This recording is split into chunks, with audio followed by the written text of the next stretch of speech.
आपण बालापीर विभागामध्ये रस्ता रोक आंदोलन सुरू केलेलं आहे। त्या संदर्भामध्ये आपली मागणी नेमकी काय आहे?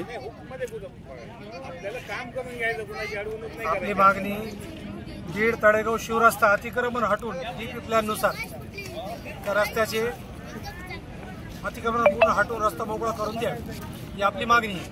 ह्या मागणी मागे 2 वर्षापासून आहे। या मागणीचा दखल घेऊन मान्य जिल्हाधिकारी साहेबांनी आदेश पारित केलेले की तात्काळ कारवाई करा आणि माननीय तहसीलदार साहेबांनी सुद्धा आदेश पारित केलेले की तात्काळ कारवाई करा। संबंधित पोलीस स्टेशन शिवाजीनगर व ग्रामीण यांना सुद्धा पत्र दिलेले आहे। मंडळ अधिकारी यांच्या नावाने हे पत्र निघलेले आहे। मंडळ अधिकारी तळेगाव, मंडळ अधिकारी बीड आणि मोजणी अधिकारी उपविभागीय यांना सुद्धा पत्र गेलेले आहे। आजची तारीख होती की आज पुन्हा करून रस्ता मोकळा करण्याची कारवाई करण्यात येईल। आता सकाळी 10 वाजण्याचा टाइम दिलेला होता, आता 1 वाजत आलेला आहे। मंडळ अधिकारी इथे येऊन बसलेले आहे आणि ते कारण हे दाखवत आहे की मोजणी अधिकारी व्यस्त आहे, मोजणी करणारे लोक व्यस्त आहे, त्यामुळे आज कारवाई होऊ शकत नाही। मग पुढे काय करायचं? हे आदेश आमचे का घरचे? हे आदेश कोणी दिलेले आपल्याला? तहसीलदार साहेबांनी दिलेले। काय म्हणून दिलेले? काय आहे त्याचा उल्लेख? काय त्याच्यावर उल्लेख हे आहे की बीड तळेगाव शिरस्त्यावरील अतिक्रमण काळा म्हणून बघा नाही सर, फोटो घ्या याची।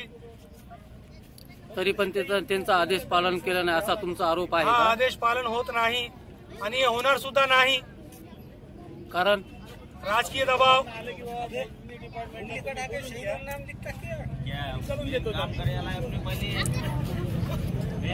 आपण मंडळ अधिकारीशी चर्चा केली का या संदर्भामध्ये?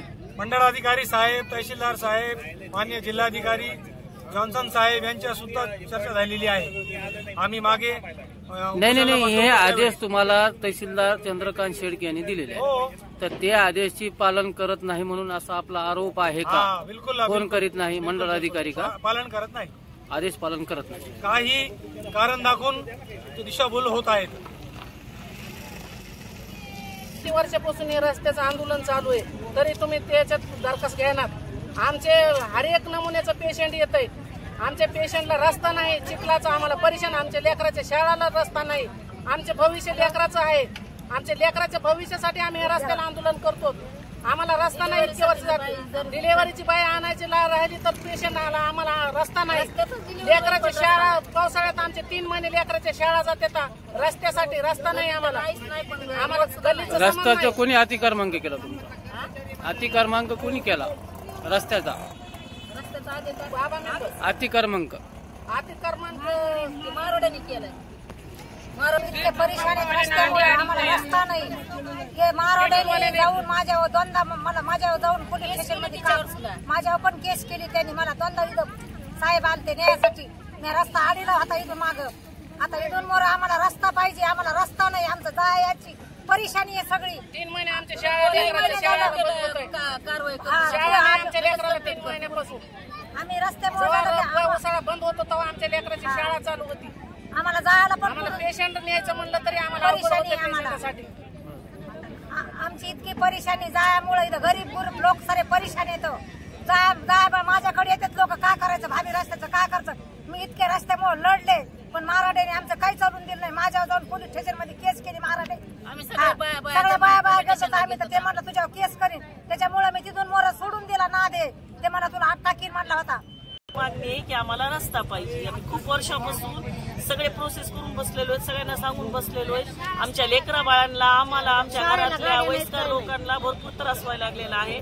आम्हाला चलता येत नाही, घराच्या बाहेर निघता येत नाही आणि मुळात आम्हाला कसलाच रस्ता नाहीये, गल्ल्या नाहीयेत। आमच्याकडे लक्ष द्यायला पाहिजे। आम्ही भरपूर वर्षापासून सांगून थकलो। आता आम्ही जे केलेलं आहे, आम्हाला असं वाटतं की तुम्ही आमच्याबद्दल काहीतरी थोडंसं ऍक्शन घ्यावा आणि आम्हाला थोडंसं सहकार्य करावं। आमची फक्त एवढीच मागणी आहे की आम्हाला रस्ता द्या।